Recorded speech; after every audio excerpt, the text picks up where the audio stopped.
साथियों, आप सभी का इस प्लेटफॉर्म पर स्वागत है। यहाँ पर हम लोग उत्तर प्रदेश लोक सेवा आयोग के द्वारा जो पूर्व में पीसीएस की परीक्षाएं कराई गई हैं, उन परीक्षाओं के प्रश्न पत्र को यहाँ पर हम लोग देख रहे हैं। और आज के वीडियो में हम लोग यूपी पीसीएस की प्रारंभिक परीक्षा 2018 का जो जीएस वाला प्रथम प्रश्न पत्र है, उसको पूरी व्याख्या के साथ यहाँ पर देखेंगे। और इस पहले वीडियो में हम लोग 75 क्वेश्चन को कवर करेंगे। चलिए प्रारंभ करते हैं। सबसे पहले भारतीय इतिहास से संबंधित प्रश्नों को देखते हैं। तो इसमें प्राचीन इतिहास का प्रश्न है कि निम्नलिखित में से कौन शुक्ल यजुर्वेद की संहिता है। तो इसमें जो वाजश्नेयी जो है, ये जो है शुक्ल यजुर्वेद की संहिता है। देखिए, यजुर्वेद की दो शाखाएं हैं, शुक्ल यजुर्वेद और कृष्ण यजुर्वेद। शुक्ल यजुर्वेद की संहिता को वाजश्नेयी कहा जाता है और शुक्ल यजुर्वेद केवल पद्य में है, जबकि कृष्ण यजुर्वेद जो है वो आपका पद्य एवं गद्य दोनों में है। आगे चलते हैं। नीचे दो कथन दिए गए हैं। कथन कारण वाला प्रश्न है। तो कथन है कि भारत पर तुर्की आक्रमण जो है वो सफल हुए। भारत पर तुर्की आक्रमण सफल हुए, सही बात है। कारण उत्तर भारत में राजनीतिक एकता नहीं थी। तो कथन कारण दोनों सही है और ये व्याख्या भी कर रहा है, तो ए ऑप्शन आपका सही हो जाएगा। देखिए, भारत पर तुर्कों का आक्रमण जो है सफल होता है, जिसके फलस्वरूप भारत में इस्लामी राज्य स्थापित हुआ। भारत भूमि के अंदर तक प्रवेश पाने का प्रथम श्रेय गजनवी वंश के सुल्तान महमूद को प्राप्त हुआ, जबकि भारत में राज्य स्थापित करने का श्रेय शशबनी वंश के मोहम्मद गोरी को प्राप्त होता है। अतः स्पष्ट है कि कथन जो है आपका सत्य है। भारत में राजनीतिक एकता का अभाव और उत्तरी भारत में एक भी शक्तिशाली और विस्तृत साम्राज्य का न होना तुर्कों के विरुद्ध असफलता का कारण था। Doctor A.L. श्रीवास्तव के अनुसार राजनीतिक एकता का अभाव, सामाजिक विभेद, ब्राह्मणवाद का उत्थान, नैतिक पतन और भारतीयों की तुलना में तुर्कों की रणनीति, सैनिक संगठन, साधन आदि की दृष्टि से श्रेष्ठ होना तुर्की सफलता के कारण रहे हैं। इस प्रकार से कथन कारण दोनों सही हैं और कारण कथन की सही व्याख्या भी कर रहा है। आगे चलते हैं अगले प्रश्न पर। अगला प्रश्न है कि निम्न मंदिरों को कालानुक्रम में व्यवस्थित करना है। ठीक है, तो देखिए, सबसे पहले इसमें कौन सा आएगा? इसमें आपका सबसे पहले शब्द पैगोडा आएगा, फिर महाबलीपुरम का तटीय मंदिर आएगा, इसके बाद आपका बृहदेश्वर मंदिर और फिर सबसे लास्ट में गंगई कोंडचोलपुरम का मंदिर आएगा। ठीक है, तो इस प्रकार से आपका 4, 3, 1, 2 ये आपका डी ऑप्शन जो है वो सही हो जाएगा। इसके बारे में और देखते हैं। देखिए, कालक्रम के अनुसार मंदिरों का निर्माण जो है, सबसे पहले सप्त पैगोडा जो मंदिर है आपका, ये मामल्ल शैली में 640 से लेकर के 674 ईस्वी में बनाया गया। महाबलीपुरम का जो तटीय मंदिर है, ये रासिंग शैली में 674 से लेकर के 800 ईस्वी में बनाया गया। बृहदेश्वर मंदिर राजराज प्रथम के समय में तथा गंगई कोंडचोलपुरम मंदिर जो है राजेंद्र प्रथम के समय में इसका निर्माण किया गया। आगे चलते हैं। हाथी गुफा का अभिलेख किस शासक के विषय में जानकारी का स्रोत है? तो ये खारवेल के संबंध में जानकारी का सोर्स है। उदयगिरी पहाड़ी के हाथी गुफा से शासक खारवेल का एक बिना तिथि का अभिलेख प्राप्त हुआ है। इसमें खारवेल के बचपन, शिक्षा, राज्याभिषेक तथा राजा होने के बाद से 13 वर्षों के शासनकाल की घटनाओं का क्रमबद्ध विवरण दिया हुआ है। यह अभिलेख खारवेल का इतिहास जानने का एकमात्र स्रोत है। आगे चलते हैं। निम्नलिखित में से किन स्थानों से मध्य पाषाण काल में पशुपालन के प्रमाण मिले हैं? तो बागोर से मिले हैं। कहाँ से? बागोर से मिले हैं। तो देखिए, सी ऑप्शन सही हो जाएगा।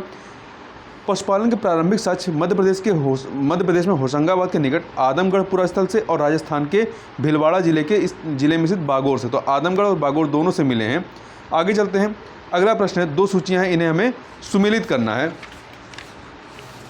तो एक तरफ है दक्षिण भारत के समुद्रगुप्त के समकालीन नरेश और दूसरी तरफ है उनके राज्य। तो देखिए, इसको सुमेलित करें तो धनंजय का राज्य क्या रहा है? कुस्तलपुर। धनंजय का कुस्तलपुर 3 से मिला दीजिए।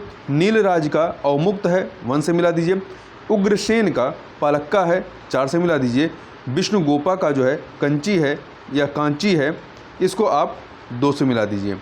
तो 3142 अर्थात सी ऑप्शन जो है आपका सही हो जाएगा। आगे चलते हैं। निम्न में से सिंधु सभ्यता से संबंधित कौन से केंद्र उत्तर प्रदेश में स्थित हैं? तो यहाँ पे 4 दिए गए हैं, बताना है कौन से इसमें से उत्तर प्रदेश में स्थित हैं। देखिए, आपका आलमगीरपुर और हुलास जो है ये उत्तर प्रदेश में स्थित है। डी ऑप्शन आपका सही हो जाएगा। देखिए, कालीबंगा जो है ये राजस्थान में है तथा लोथल गुजरात में स्थित है। आलमगीरपुर जो है ये उत्तर प्रदेश के मेरठ में जिले में तथा हुलास जो है सहारनपुर जिले में स्थित है। आगे चलते हैं। निम्न में से कौन सी संस्था विदेशी व्यापार से संबंधित रही है? तो जो नानादेशी है और मणिग्राम, नानादेशी और मणिग्राम जो हैं ये दोनों ही विदेशी व्यापार से संबंधित रही हैं। तो ध्यान रखिएगा नानादेशी और मणिग्राम। इसकी व्याख्या देखें तो देखिए, श्रेणी एक प्रकार के व्यवसाय करने वाले लोगों की समिति होती थी। नगरम व्यापारियों के स्थानीय संगठनों को कहा जाता था। इस प्रकार के संगठन कांची तथा मामल्लपुरम में विद्यमान थे। लेखों से हमें विभिन्न व्यापारिक संघों के विषय में जानकारी प्राप्त होती है। यह व्यापारी संघ मणिग्रामम, नानादेशी, वलेंग, वलेंजियर, इदगे आदि हैं। आयोग ने इसका उत्तर जो है दोनों को मान लिया था, मतलब नानादेशी और मणिग्राम दोनों को माना है, सी और डी दोनों को। देखिए अगला प्रश्न है, पुष्यमित्र शुंग द्वारा 2 अश्वमेध यज्ञ किए जाने के बारे में जानकारी किस अभिलेख से मिलती है? तो ये अयोध्या अभिलेख से। किससे मिलती है? अयोध्या लेख से मिली है। पुष्यमित्र शुंग अंतिम मौर्य शासक बृहद्रथ का सेनापति था। इसने 184 ईसा पूर्व में बृहद्रथ की हत्या कर शुंग वंश की स्थापना की। अयोध्या लेख से ज्ञात होता है कि इसने 2 अश्वमेध यज्ञ किया था बृहद्रथ, ये पुष्यमित्र शुंग ने। आगे बात करते हैं, मध्यकालीन इतिहास से प्रश्न है, निम्नलिखित युगों में से कौन सा सही सुमेलित नहीं है? अदीना मस्जिद जो है, अदीना मस्जिद आपका मांडू में नहीं है, ठीक है। ये कहाँ पे है? पश्चिम बंगाल के पंडुआ में है, ठीक है। तो ए वाला आपका सही नहीं है। जबकि लाल दरवाज़ा मस्जिद जौनपुर में है, दाखिल दरवाज़ा गोंड में है, 3 दरवाज़ा अहमदाबाद में। देखिए पश्चिम बंगाल के पंडुआ स्थित अदीना मस्जिद, जामा मस्जिद भी कहते हैं, एक प्रसिद्ध भग्नावशेष है जिसे 1360 ईस्वी के आसपास बंगाल के शासक सिकंदर शाह ने, जिनका शासनकाल 1358 से 90 तक रहता है, के शासनकाल में निर्मित किया गया था। इस मस्जिद में 400 गुंबद हैं तथा एक वर्गाकार कक्ष में सिकंदर शाह की कब्र है। इस मस्जिद में हिंदू वास्तुकला का प्रभाव स्पष्टतः दृष्टिगोचर होता है, क्योंकि इसके कई भाग पुराने हिंदू मंदिरों महलों के अवशेष रहे हैं। आगे देखते हैं, निम्नलिखित युगों में से कौन सही सुमेलित नहीं है? तो देखिए ध्रुवदास जो रहे हैं, इनकी रचना भगत नामोली सही है, नाभादास की भक्तमाला सही है, रशखान की रसिक प्रिया नहीं है। देखिए रसिक प्रिया जो है आचार्य केशवदास की प्रसिद्ध रचना है। रसिक प्रिया रशखान की नहीं बल्कि आचार्य केशवदास की है। उस्मान चित्रावली ये सही है। तो यहाँ पर सी वाला सही नहीं है। आगे चलते हैं, नीचे 2 कथन दिए गए हैं। कथन कारण का प्रश्न है। कथन है कि मध्यकाल में संगीत पर संस्कृत में लिखी गई अनेक पुस्तकों का फारसी में अनुवाद किया गया। मध्यकाल में संगीत पर संस्कृत में लिखी गई अनेक पुस्तकों का फारसी में अनुवाद किया गया, सही बात है। कारण आरंभिक चिश्ती सूफी संत संगीत सभाओं, जिन्हें समा कहा जाता था, के शौकीन थे। तो दोनों ही कथन कारण सही है, परंतु व्याख्या नहीं कर रहा है। तो बी ऑप्शन आपका यहाँ पर सही हो जाएगा। आगे चलते हैं, मध्यकालीन भारत के ऐतिहासिक स्रोतों में चकला शब्द का प्रयोग हुआ है। यह किसके लिए हुआ है? तो सूबा और परगना के बीच की क्षेत्रीय इकाई था। जो चकला है ये सूबा और परगना क्षेत्र के बीच की क्षेत्रीय इकाई था, लेकिन सरकार के शरणार्थी नहीं था। तो सी ऑप्शन यहाँ पर आपका सही हो जाएगा। देखिए मुगल काल में प्रशासन की सुविधा की दृष्टि से प्रत्येक प्रांत को अनेक सरकारों अथवा जिलों में विभाजित किया गया। प्रत्येक सरकार अनेक परगनों में विभाजित था। प्रत्येक परगने के अंतर्गत अनेक गांव होते थे। शाहजहां के काल में कुछ परगनों को एक में मिलाकर एक नई इकाई चकला का गठन किया गया था। आगे चलते हैं, अगले प्रश्न क्वेश्चन नंबर 14 को देखते हैं। देखिए सुरक्षा के लिए मराठों के राजस्व के दावों को किस नाम से जाना जाता था? सुरक्षा के लिए मराठों के राजस्व के दावों को चौथ के नाम से जाना जाता था। चौथ उन प्रांतों से लिया जाता था जिन्हें मुगलई कहा जाता था। इस कर के बदले में पड़ोसी राज्यों को मराठों के आक्रमण तथा लूटपाट से बचने का आश्वासन प्राप्त हो जाता था। दिल्ली में पुराना किला के सामने खैरुल मंजिल नामक मस्जिद का निर्माण किसने कराया था? पुराना किला के सामने। तो ये खैरुल मंजिल नामक मस्जिद का निर्माण माहम अनंगा ने करवाया था। माहम अनंगा ने दिल्ली में पुराना किला के सामने खैरुल मंजिल नामक मदरसा का निर्माण माहम अनंगा, ये मुगल सम्राट अकबर की धाय माँ थी, इन्होंने करवाया था। खैरुल मंजिल ये मदरसा था, क्या था? मदरसा था जो शिक्षा के लिए था। आगे चलते हैं, निम्नलिखित युगों में से कौन सा सही सुमेलित नहीं है? तो सही सुमेलित नहीं उसको बताना। रियासत और शासक, देवगिरी के शासक शंकरदेव थे। वारंगल के जो थे ये रामचंद्र देव नहीं थे। वारंगल के रामचंद्र देव नहीं थे। तो यहाँ पर बी वाला सही नहीं है। होयसल के वीर बल्लाल थे। मदुरै के वीर पांड्य थे। ठीक है, तो देखिए अलाउद्दीन खिलजी के दक्षिण भारत पर आक्रमण के समय देवगिरी का शासक रामचंद्र देव था, का शासक जो है वो रामचंद्र देव था। देवगिरी का रामचंद्र देव की मृत्यु के बाद उनका पुत्र शंकर देव शासक बनता है। ठीक है, वो जो है शासक बनता है कहाँ का? देवगिरी का। तेलंगाना में काकतीय वंश का शासन था। यहाँ का शासक प्रताप रुद्र देव था, जिसकी राजधानी वारंगल थी। तो यहाँ पर वारंगल का जो शासक था वो रामचंद्र देव नहीं, रामचंद्र देव देवगिरी का ही था, शंकर देव भी देवगिरी का था। वारंगल का शासक कौन था? प्रताप रुद्र देव द्वितीय था। ठीक है, होयसल का बीरबल्लाल था, मदुरै का वीर पांडे था। आगे चलते हैं। निम्नलिखित को कालानुक्रम में व्यवस्थित कीजिए और नीचे दिए गए कूट से सही उत्तर का चयन कीजिए। तो इन्हें हमें क्रम में लगाना है। तो देखिए, सबसे पहले इसमें आएगा जहांदर शाह, जहांदर शाह के बाद मोहम्मद शाह, मोहम्मद शाह के बाद अहमद शाह और सबसे लास्ट में आलमगीर द्वितीय। BADC अर्थात बी ऑप्शन सही हो जाएगा। देखिए, विकल्प में दिए गए मुगल शासकों का क्रम जो है, इसमें सबसे पहले जहांदर शाह आएगा 1712 से 1713, फिर मोहम्मद शाह 1719 से 1748, फिर इसके बाद अहमद शाह आएगा, अहमद शाह 1748 से 1754 तथा फिर सबसे लास्ट में इसमें आएगा चारों में आलमगीर द्वितीय 1754 से 1759 तक। तो यहाँ पर बी ऑप्शन सही हो जाएगा। आगे चलते हैं क्वेश्चन नंबर 18 पे। नीचे दो कथन दिए गए हैं, कथन कारण वाला प्रश्न है। तो देखिए, कथन है कि 1946 में मुस्लिम लीग ने कैबिनेट मिशन प्लान के लिए दी गई अपनी स्वीकृति वापस ले ली थी। सही बात है। कारण 1946 में गठित अंतरिम सरकार में मुस्लिम लीग शामिल हुई थी, ये भी सही है, परंतु ये इसका कारण नहीं है, ऊपर वाले कथन का कारण नहीं है। तो कथन कारण दोनों सही है और व्याख्या नहीं कर रहा है। तो बी ऑप्शन आपका यहाँ पर सही हो जाएगा। ठीक है, आगे चलते हैं, आगे बात कर लेते हैं। निम्नलिखित घटनाओं को कालक्रमानुसार व्यवस्थित कीजिए और नीचे दिए गए कूट से सही उत्तर का चयन करना है हमें। तो देखिए, इसमें सबसे पहले आपका क्या आएगा? वुड का घोषणा पत्र आएगा, सी। ठीक है, इसके बाद आपका आ जाएगा हंटर आयोग ए, फिर आपका सैंडलर आयोग बी और सबसे लास्ट में जो आएगा सार्जेंट योजना डी। तो आपका क्या हो जाएगा? CABD अर्थात डी ऑप्शन यहाँ पर आपका सही हो जाएगा। इसके बारे में देखें, देखिए यहाँ पर देखते हैं, वुड घोषणा पत्र बोर्ड ऑफ कंट्रोल के प्रधान चार्ल्स वुड द्वारा 1854 ईस्वी में जारी किया गया था। हंटर आयोग की स्थापना, इसके बाद क्या है आपका हंटर आयोग की स्थापना जो है ब्रिटिश शासनकाल में लॉर्ड रिपन, जिसका शासनकाल जो है 1880 से 84 तक रहता है, द्वारा 1882 में की गई थी। कब की गई थी? 1882 में। सैंडलर आयोग, इसके बाद आता है सैंडलर आयोग का गठन वर्ष 1917 में कलकत्ता विश्वविद्यालय की समस्याओं के अध्ययन के लिए डॉक्टर M.E. सैंडलर के नेतृत्व में किया गया था। सार्जेंट योजना वर्ष 1944 में केंद्रीय शिक्षा सलाहकार मंडल ने प्रस्तुत की थी। इस समय ब्रिटिश अधिकारी सार्जेंट ब्रिटिश भारत सरकार में शिक्षा सलाहकार के पद पर नियुक्त थे, जिनके नाम से यह राष्ट्रीय शिक्षा योजना प्रस्तुत की गई थी। आगे चलते हैं, अगला है निम्नलिखित नेताओं में से किसने क्रांतिकारी संगठन अभिनव भारत समाज की स्थापना की थी? किसने स्थापना की थी? विनायक दामोदर सावरकर ने।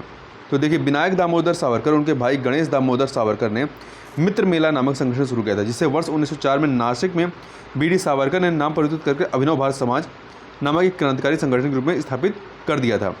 निम्नलिखित युग्मों में से कौन सा सही सुमेलित नहीं है, ये हमें बताना है। तो देखिए, संथाल विद्रोह 1855 में होता है, कोल विद्रोह 1831 में होता है, खासी 1829 में और अहोम विद्रोह 1815 में होता है। ठीक है, तो यहाँ पर डी वाला जो है सही नहीं है, क्योंकि अहोम जो है ये 1815 में नहीं होता है। ठीक है, अहोम जो है ये 1815 में नहीं बल्कि 1828 में होता है, इसलिए डी वाला सही नहीं है। ठीक है, गोमधर कुंवर के नेतृत्व में 1828 ईस्वी में अहोम क्षेत्र के लोगों द्वारा अहोम विद्रोह प्रारंभ हुआ था, जिसे ईस्ट इंडिया कंपनी ने दबा दिया। तीरथ सिंह के नेतृत्व में जयंतिया एवं गारो पहाड़ियों के गारो, खासी तथा सिंगपो लोगों ने खासी विद्रोह जो कि 1829 से 1837 तक था किया था। छोटा नागपुर क्षेत्र में कोल विद्रोह का नेतृत्व 1831 से 32 ईस्वी में बुद्धो भगत एवं गंगा नारायण ने किया था, जबकि 1855-56 ईस्वी का संथाल विद्रोह एक आदिवासी विद्रोह था, जिसे जिसे या जिसके नेता जो थे सिद्धू, कान्हू, चांद एवं भैरव नामक 4 भाई थे। आगे चलते हैं। अगला है निम्न गवर्नर जनरलों में से किसने कांग्रेस को अत्यधिक अल्पसंख्यक लोगों का प्रतिनिधित्व करने वाली कहकर उपहास किया था? तो लॉर्ड डफरिन ने ऐसा कहा था। तो देखिए, भारतीय राष्ट्रीय कांग्रेस की स्थापना 1885 में के समय भारत का वायसराय जो था वो लॉर्ड डफरिन था। इसका कार्यकाल 84 से लेकर के 88 तक था। इसने कांग्रेस का यह कहकर मजाक उड़ाया था कि यह सूक्ष्मदर्शी अल्पसंख्यकों की संस्था है। आगे चलते हैं। निम्नलिखित युगों में से कौन सही सुमेलित नहीं है? स्थान और नेतृत्व में देखिए, संभलपुर से नेतृत्व किसने किया था? सुरेंद्र साई ने। गंजाम से राधाकृष्ण दंडसेन ने। कश्मीर से गुलाब सिंह ने। परंतु लखनऊ से लियाकत अली ने नहीं किया था। ठीक है, लियाकत अली का संबंध जो है इलाहाबाद से था, ना कि लखनऊ से। आगे चलते हैं। भूगोल से संबंधित प्रश्नों को देखें तो देखिए, निम्नलिखित में से कौन भारत का सबसे ऊंचा जलप्रपात है? कौन सा सबसे ऊंचा जलप्रपात है?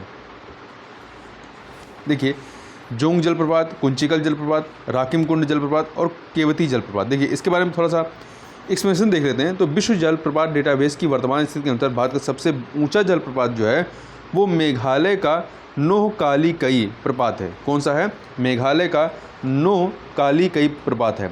लेकिन अनेक आधिकारिक भारतीय स्रोतों में अभी भी भारत का सर्वाधिक ऊंचा जलप्रपात कुंचिकल जलप्रपात जो कि कर्नाटक में है, इसको प्रदर्शित किया गया है। देखिए, विगत वर्षों में उत्तर प्रदेश लोक सेवा आयोग द्वारा पूछे गए प्रश्नों में भी भारत का सबसे ऊंचा जलप्रपात कुंचिकल को ही माना गया था। देखिए, ऐसे भी आप देखिए कि पूछ रहा है कि निम्नलिखित में से कौन भारत का सबसे ऊंचा जलप्रपात है? तो इन चारों में आप देखेंगे तो कुंचिकल जलप्रपात ही आएगा, बी ऑप्शन। आगे चलते हैं। निम्नलिखित कथनों में से कौन सही नहीं है? कौन सा सही नहीं है ये बताना है। काली मिट्टी को स्थानीय भाषा में रेगुर कहा जाता है, सही बात है। दूसरा, क्रेब्स के अनुसार रेगुर मिट्टी अनिवार्य रूप से एक परिपक्व मिट्टी होती है, ये भी सही है। सी, काली मृदा मिट्टी में आर्द्रता या नमी धारण करने की उच्च क्षमता होती है, ये भी सही है। काली मृदा जो है, ये काली मिट्टी हिमालय क्षेत्र में पाई जाती है, ये कथन आपका सही नहीं है। क्यों? क्योंकि देखिए, काली मिट्टी भारत के दक्कन पठार में लगभग 5.46 लाख वर्ग किलोमीटर में पाई जाती है। इसमें जल धारण की उच्च क्षमता होती है तथा इसमें लोहांश की मात्रा अधिक पाई जाती है या हिमालय क्षेत्र में नहीं पाई जाती है। ठीक है, तो यहाँ पर डी वाला सही नहीं है। आगे चलते हैं क्वेश्चन नंबर अगले पर। तो क्वेश्चन नंबर है 26। मैकमोहन रेखा सीमा रेखा बनाती है किसके मध्य में? भारत एवं चीन के मध्य में। ठीक है, मैकमोहन रेखा ब्रिटिश भारत और तिब्बत के बीच हुए शिमला सम्मेलन जो कि अक्टूबर 1913 से जुलाई 1914 तक होती है, इसमें निर्धारित की गई थी। वर्तमान में यह ब्रह्मपुत्र नदी के साथ असम घाटी से संपूर्ण तिब्बत, वर्तमान चीन में है, को भारत से अलग करती है। सर हेनरी मैकमोहन शिमला समझौते के वार्ताकार थे, उन्हीं के नाम पर इसे मैकमोहन रेखा कहा जाता है। आगे चलते हैं। निम्नलिखित में से कौन मृदा से संबंधित है? कौन मृदा संबंधित है? ईडेफिक जो है ये मृदा संबंधित है। मृदा की संरचना एवं उसके संगठकों को ईडेफिक कहा जाता है। यह ग्रीक शब्द ईडाफोस से बना है। ईडेफिक। भारत के निम्नलिखित राज्यों में से किसकी तटरेखा सबसे लंबी है? तो गुजरात की तटरेखा जो है वो सबसे लंबी। भारत की तटरेखा की कुल लंबाई 7516.6 किलोमीटर है। भारत की तटरेखा पर कुल 9 राज्य एवं 4 केंद्रशासित प्रदेश स्थित हैं। कितने हैं? 9 राज्य हैं, 9 राज्य और 4 केंद्रशासित प्रदेश हैं। इन राज्यों में सबसे अधिक तटरेखा की लंबाई जो है गुजरात राज्य की है। देखिए, ये जो चारों विकल्प में दिए गए हैं उसमें गुजरात की तटरेखा की लंबाई 1214.7 किलोमीटर है। अब महाराष्ट्र की 652.6 किलोमीटर है। आंध्र प्रदेश की 973.7 किलोमीटर है और केरल की 569.7 किलोमीटर है। जिसमें सबसे अधिक आपका गुजरात है, दूसरे नंबर पे आंध्रा है। ठीक है, दूसरे पे आंध्रा, तीसरे पे महाराष्ट्र है, चौथे पे केरल। विश्व प्रसिद्ध भगवान वेंकटेश्वर तिरुपति, जिन्हें तिरुपति का मंदिर कहते हैं, निम्नलिखित पहाड़ियों में से किसमें अवस्थित है? तो देखिए, ये जो चारों ऑप्शन दिए गए, सेवराय, बिल्ली गिरिंगा, जवादी, मल्लमल्ला, ये इसमें से कोई भी सही नहीं है। देखिए, भगवान वेंकटेश्वर का मंदिर आंध्र प्रदेश के चित्तूर जिले के तिरुपति में स्थित है। यह मंदिर शेषलाचेलम पर्वत श्रेणी में स्थित है। कहाँ पे? शेषलाचेलम पर्वत श्रेणी में स्थित है। ध्यातव्य है कि सेवराय पहाड़ियाँ तमिलनाडु के सलेम में जवादी पहाड़ियाँ बेल्लोर एवं तिरुवन्नमलाई जिला तमिलनाडु में तथा बिलीगिरिंगा पहाड़ी जो है कर्नाटक में स्थित है। मल्लमल्ला नाम की कोई पहाड़ी जो है यहाँ पर अस्तित्व में है ही नहीं, तो डी वाला सही नहीं होगा। आयोग ने इस प्रश्न को ही जो हटा दिया था। ठीक है, ऐसे याद रखिए ये कहाँ पर स्थित है, शेषाचलम पर्वत श्रेणी में स्थित है। ये जो भगवान वेंकटेश्वर मंदिर है या तिरुपति मंदिर है। आगे चलते हैं, क्वेश्चन नंबर 30 को देखते हैं। राजस्थान मरुस्थल अथवा थार मरुस्थल निम्नलिखित में से किसका विस्तार है? तो ये जो है आपका प्लीस्टोसीन एवं अभिनव जमाव का जो है ये विस्तार है। देखिए राजस्थान मरुस्थल अर्थात थार मरुस्थल प्लीस्टोसीन और एवं अभिनव जमाव का विस्तार है। पुरातत्व विभाग के अनुसार थार मरुस्थल का निर्माण 70,000 वर्ष पूर्व पहले हुआ था, जबकि प्लीस्टोसीन युग जो है वो इसका कब हुआ था? 25,88,000 वर्ष पूर्व से लेकर के 11,700 वर्ष पूर्व तक रहा है। इस तरह थार मरुस्थल के निर्माण एवं विस्तार का समय प्लीस्टोसीन युग के अंतर्गत ही है। इस तरह थार के मरुस्थल के निर्माण एवं विस्तार का समय प्लीस्टोसीन युग के अंतर्गत ही है। आगे देखते हैं भारत की निम्नलिखित नदियों में से कौन पश्चिमी घाट से नहीं निकलती? कौन सी पश्चिमी घाट से नहीं निकल रही है? तो देखिए गोदावरी, कावेरी, कबाम ये जो है आपका पश्चिमी घाट से निकलती है, परंतु ताप्ती या तापी नदी जो है ये पश्चिमी घाट से नहीं निकलती। ताप्ती नदी मध्य प्रदेश के मुल्ताई नगर जो कि बैतूल जिला में है इससे निकलती है। यहाँ की गावलगढ़ पहाड़ी जो केंद्रीय दक्कन के पठार में स्थित है से निकलकर लगभग 724 किलोमीटर दूर अरब सागर में गिरती है, जबकि गोदावरी, कावेरी एवं कबाब पश्चिमी घाट से निकलती हैं। आगे चलते हैं, भारत के विभिन्न क्षेत्रों में उत्पादित सुल्ताना, गुलाबी और काली चंपा निम्नलिखित प्रमुख फसलों में से किसकी फसलें हैं? तो ये सभी जो हैं सुल्ताना, गुलाबी और काली चंपा ये अंगूर की फसलें किसकी हैं? अंगूर की, अनारे शाही।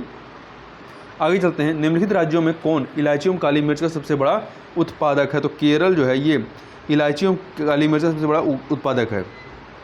देखिए दिए गए विकल्प के अनुसार, परंतु वर्तमान समय में काली मिर्च का सबसे बड़ा उत्पादक राज्य कौन सा है? कर्नाटक है। तो ध्यान रखिएगा काली मिर्च का उत्पादक की बात की जा रही है। ठीक है, तो यहाँ पर एक सेकंड, हाँ, वर्तमान समय में काली मिर्च का सबसे बड़ा उत्पादक राज्य कौन सा है? कर्नाटक है। 2 सूचियाँ दी गई हैं, इन्हें हमें सुमेलित करना है। देखिए राज्य और सबसे ऊंची चोटी, केरल की सबसे ऊंची चोटी कौन सी है? अन्नाई मुड़ी है। कौन सी है? अन्नाई मुड़ी है, इधर लिखा हुआ है आपका विकल्प में अन्नाई मुड़ी।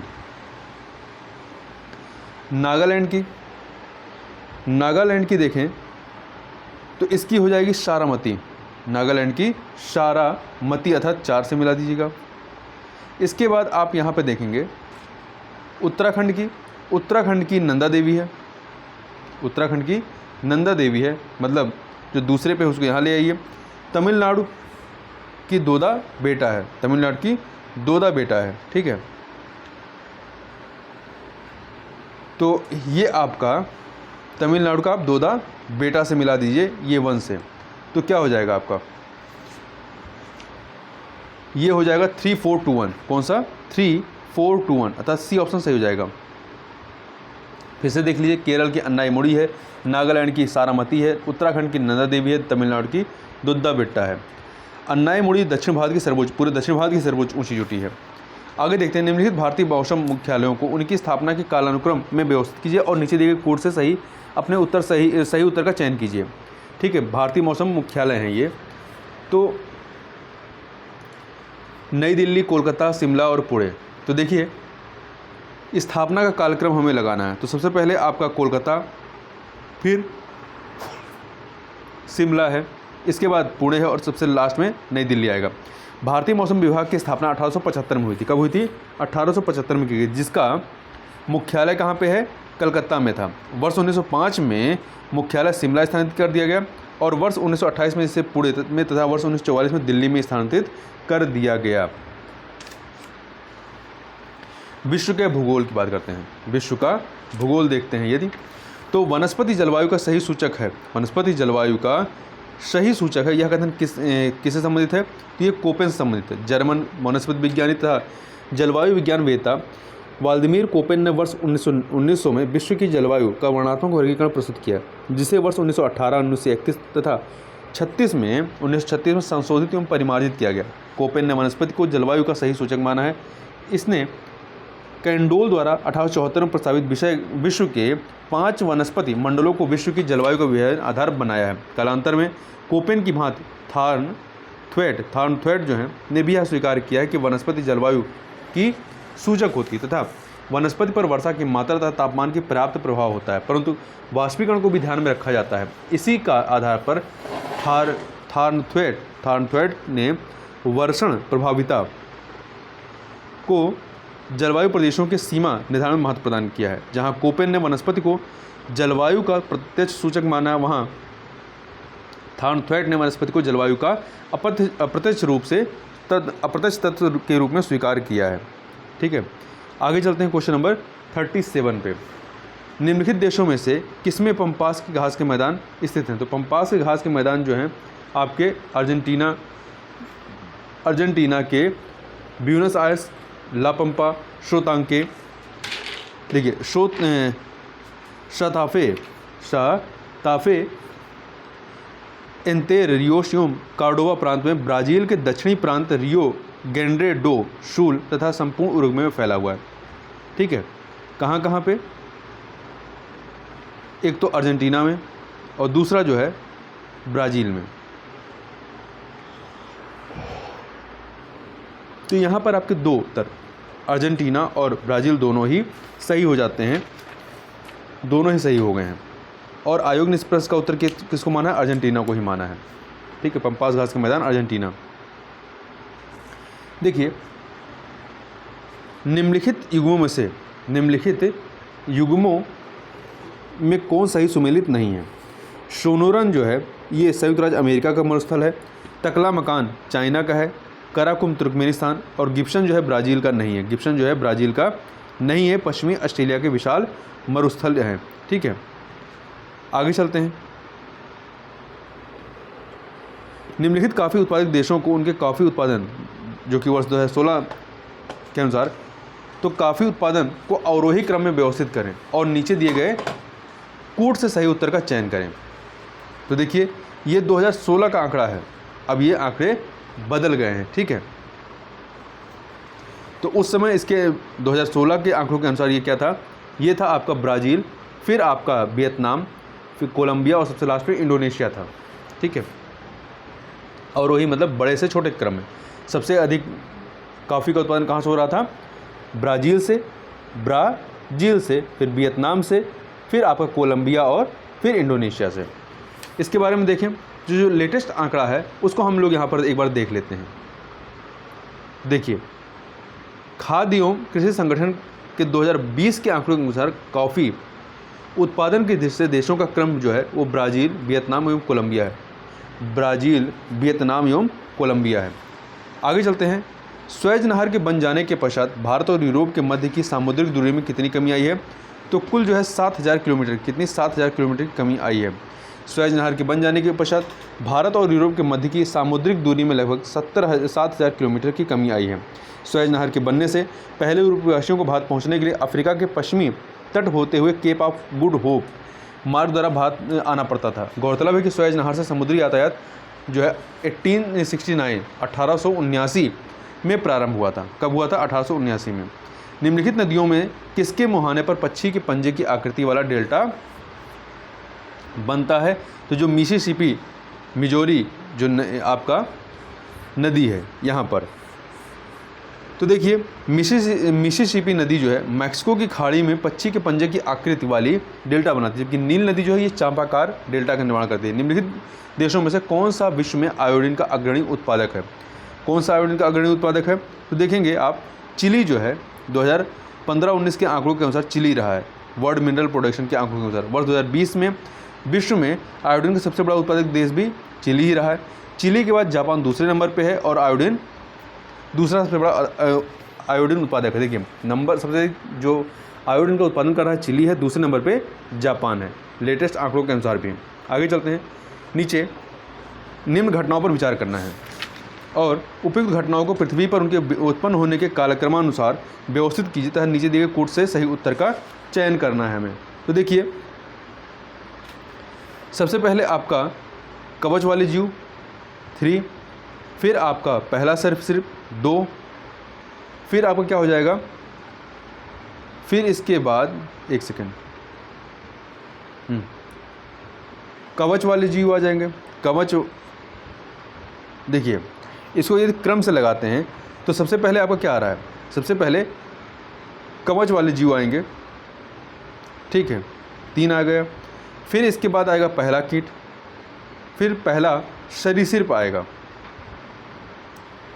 उपयुक्त घटनाओं को पृथ्वी पर उनके उत्पन्न होने के कालानुक्रमानुसार व्यवस्थित करना है। तो 3 2 1 4 अर्थात सी ऑप्शन। आगे देखते हैं, पृथ्वी की उत्पत्ति अनुमानतः 4.6 अरब वर्ष पूर्व हुई तथा कालांतर में इस पर जीवन की उत्पत्ति हुई। प्रश्नगत विकल्पों में सर्वप्रथम कवच वाले जीव लगभग 520 मिलियन वर्ष पूर्व उत्पन्न हुए। उसके बाद क्रमशः कीटों, सरीसृपों तथा स्तनधारियों की उत्पत्ति होती है।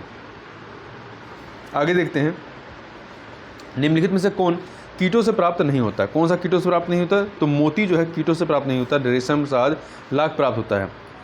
रेशम का कीट शहतूत के पत्तों पर पनपता है। लाख कैरिया लेक्का एवं लेसिफर लेक्का नामक कीट द्वारा प्राप्त होता है। मधुमक्खियाँ सामाजिक कीट हैं जो फूलों से मकरंद इकट्ठा कर शहद का निर्माण करती हैं। मोती वस्तुतः जो है मोलस्का संघ के जीव पिकटेंडा या पर्ल ओइरस्ट द्वारा प्राप्त किया जाता है। क्वेश्चन नंबर 45 को देखते हैं, निम्नलिखित ग्रहों में कौन जीवन की अस्तित्व के लिए उपयुक्त हो सकता है? तो ये है आपका मंगल ग्रह। हाल ही में इस जर्नल नेचर ने प्रकाशित किया या इसमें प्रकाशित किया गया है कि एक अध्ययन के अनुसार नासा के वैज्ञानिकों को मंगल ग्रह की सतह के नीचे लवणीय जल में ऑक्सीजन की उपस्थिति के प्रमाण मिले हैं। वैज्ञानिकों के अनुसार लवणीय जल में इतनी ऑक्सीजन उपस्थित है जो सूक्ष्म जीवों के जीवन के लिए पर्याप्त होगी। इसके पूर्व शोधकर्ताओं ने मंगल ग्रह पर पहली बार एक विशाल भूमिगत झील को खोजने का भी दावा किया था। आगे चलते हैं, अब पर्यावरण संबंधित प्रश्नों को यहाँ पर हमको देखना है। देखिए अगला प्रश्न देखते हैं हम लोग, India state of forest report 2017। तो ये 2017 के अनुसार है। अभी जो है लेटेस्ट रिपोर्ट जो आ गई है वो India state of forest report 2021 आ गई, जो कि 17वीं वन स्थिति रिपोर्ट है। उसके अनुसार यदि बात करें तो देश के कुल भौगोलिक क्षेत्रफल कितना प्रतिशत जो है वनों के अंतर्गत है? तो देखिए 2021 की रिपोर्ट के अनुसार देखेंगे तो देश के कुल भौगोलिक क्षेत्रफल का 21.7% जो है वो इसके तहत आता है। आगे चलते हैं, अगला प्रश्न है, भारत में बाघ परियोजना कब शुरू की गई? तो ये 1973 में प्रारंभ की गई। चूंकि ऑप्शन में कुछ है ही नहीं है 1973 का, इसलिए ये जो है स्टार लगा हुआ है। निर्दिष्ट बाघ अभयारण्यों में जंगली बाघों के संरक्षण के उद्देश्य से बाघ परियोजना 1 अप्रैल 1973 को लॉन्च की गई थी। उत्तर प्रदेश लोक सेवा आयोग ने इस प्रश्न को मूल्यांकन से बाहर कर दिया है। आगे देखते हैं, निम्नलिखित में कौन मानव जनित जीवों का एक उदाहरण है? तो कौन सा है? फसली भूमि जो है ये मानव जनित जीनोम का एक उदाहरण है। जलतंत्र, घास के मैदान और वर्षा वन प्राकृतिक जीवों के उदाहरण है, जबकि फसली भूमि मानव जनित जीवों का उदाहरण है। तो ध्यान रखिएगा, जलतंत्र, घास के मैदान, वर्षा वन जो है ये आपके प्राकृतिक जीवों के उदाहरण है।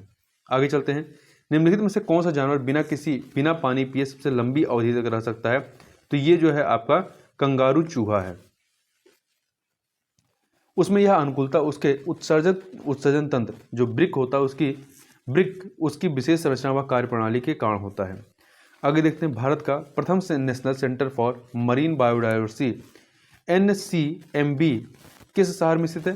तो ये जो है आपका गुजरात के जामनगर में स्थित है। कहाँ पर है? गुजरात के जामनगर में स्थित है। भारत का प्रथम national centre for marine biodiversity Gujarat प्रांत के जामनगर में स्थित है। इस केंद्र का उद्देश्य समुद्र तटीय क्षेत्र में स्थित जैव विविधता की सुरक्षा प्रदान करना है। यह सार्वजनिक एवं निजी क्षेत्र की भागीदारी से गठित होने वाला भारत का पहला अनुसंधान संस्थान है। गौरतलब है कि जामनगर भारत के एकमात्र समुद्र राष्ट्रीय उद्यान है, ठीक है, जो कच्छ की खाड़ी में स्थित है या इसके निकट स्थित है।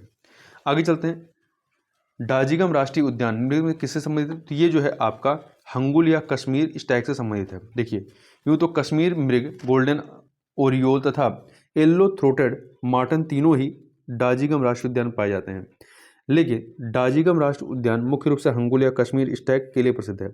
हंगुल लाल हिरण की एक उपप्रजाति है जो केवल कश्मीर पाई जाती है। ज्ञातव्य कि डाजीगम राष्ट्रीय उद्यान की स्थापना वर्ष 1981 में हुई थी। कब हुई थी? डाजीगम राष्ट्रीय उद्यान की स्थापना 1981 में हुई थी। यह उद्यान जम्मू कश्मीर में स्थित है। विश्व जैव विविधता दिवस कब मनाया जाता है? तो ये जो है आपका 22 मई को मनाया जाता है। विश्व जैव विविधता दिवस जो है 22 मई को मनाया गया। आगे चलते हैं। निम्न में से किसमें ओजोन की सर्वाधिक सांद्रता मिलती है? तो स्ट्रेटोस्फीयर में। किसमें मिलती है? स्ट्रेटोस्फीयर में मिलती है। सी ऑप्शन आपका सही हो जाएगा। वायुमंडल के सबसे निचली परत को क्षोभ मंडल या ट्रोपोस्फीयर कहा जाता है। इसके ऊपर जो होता है समताप मंडल उसे स्ट्रेटोस्फीयर कहते हैं।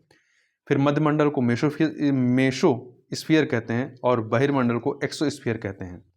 ठीक है, तो ओजोन की सर्वाधिक सांद्रता जो है वो समताप मंडल अर्थात स्ट्रेटोस्फीयर में ही होती है।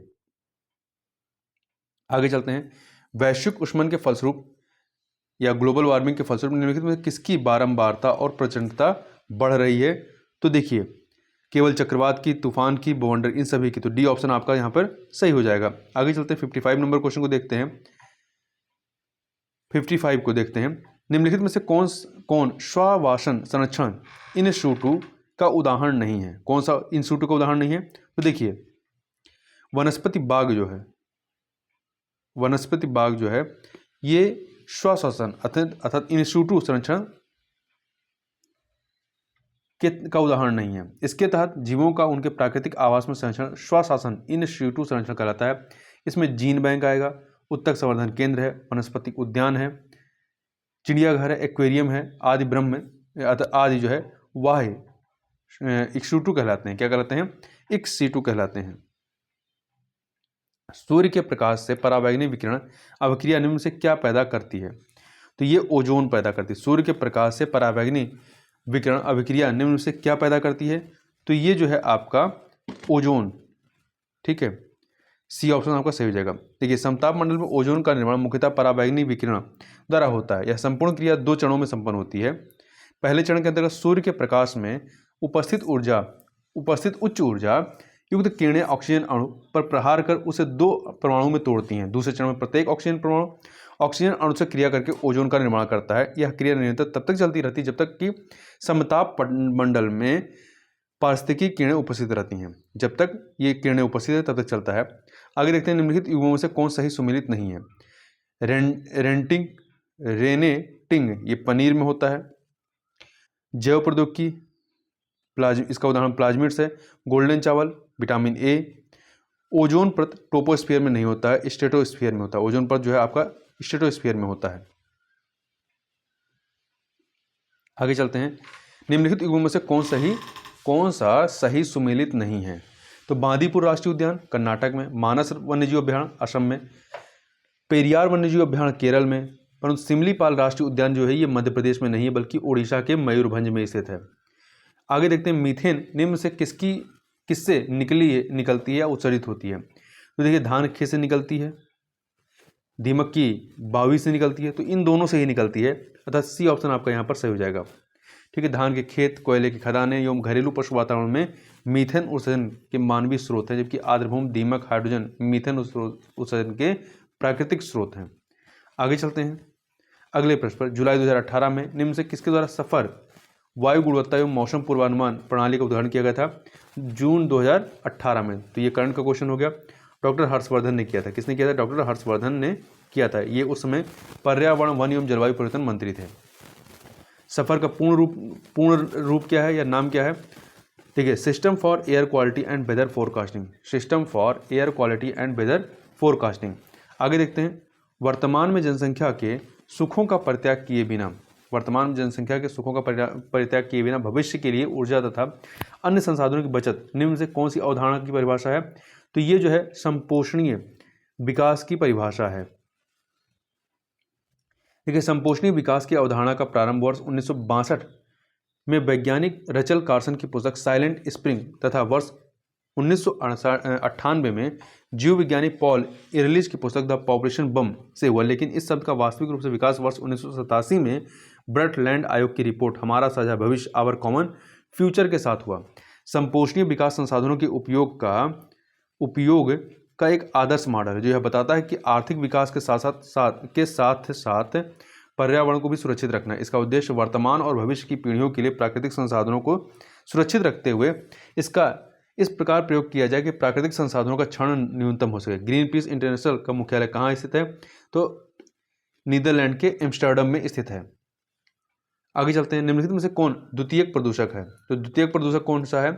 तो स्मॉग है। क्या है? वह वायु प्रदूषक जो प्रदूषक स्रोत से सीधे वायु मिलते हैं वो प्राथमिक प्रदूषक कहलाते हैं, जैसे कि कार्बन मोनोऑक्साइड, कार्बन डाइऑक्साइड तथा सल्फर डाइऑक्साइड।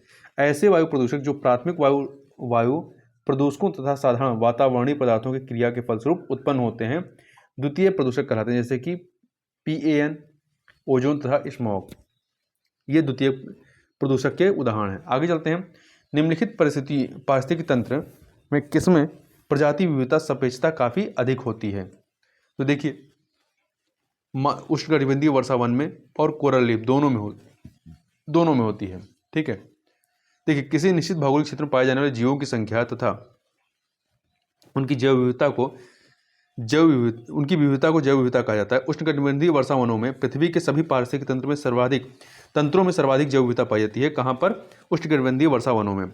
उष्णकटिबंधीय वर्षा वन भूमध्य रेखा के आसपास विस्तृत है। हालांकि अधिकांश लोगों द्वारा माना जाता है कि प्रवाल भित्ति में सर्वाधिक जैव विविधता पाई जाती है, क्योंकि प्रवाल पाई जाती है। ठीक है। प्रवालों को सामुद्रिक वर्षा वन भी कहा जाता है। तो यहाँ पे आयोग ने जो है उत्तर जो है 2 को माना है।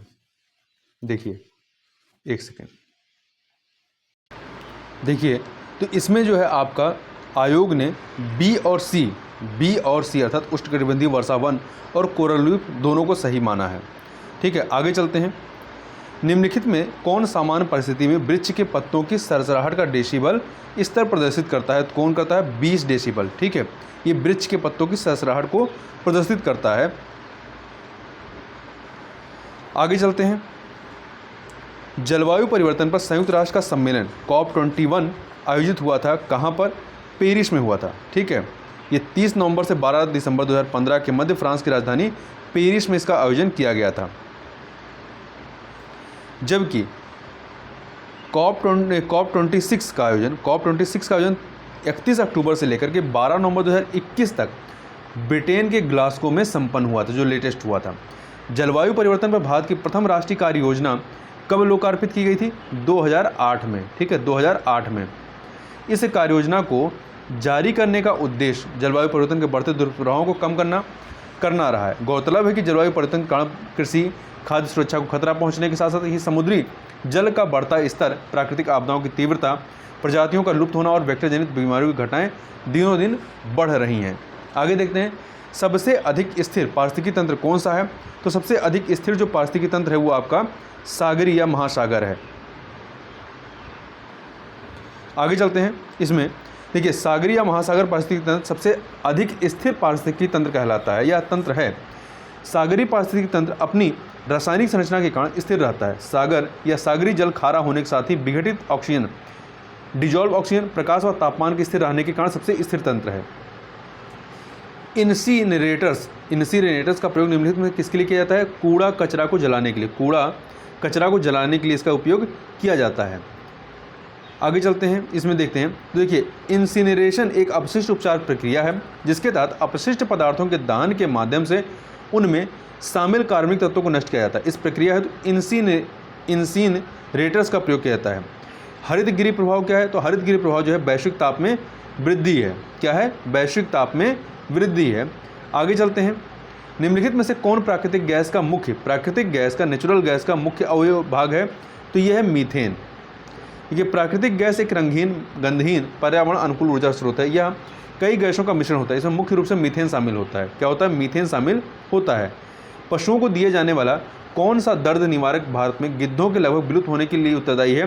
तो यह डिक्लोफिनेक है। डिक्लोफिनेक सोडियम एक दर्द निवारक दवा जिसका उपयोग किसानों द्वारा पशुओं के लिए दर्द निवारक के रूप में किया जाता है।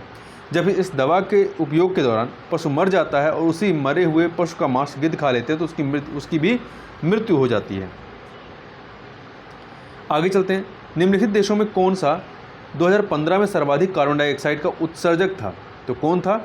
2015 में जो था वो चाइना था। ठीक है, 2015 में चाइना था।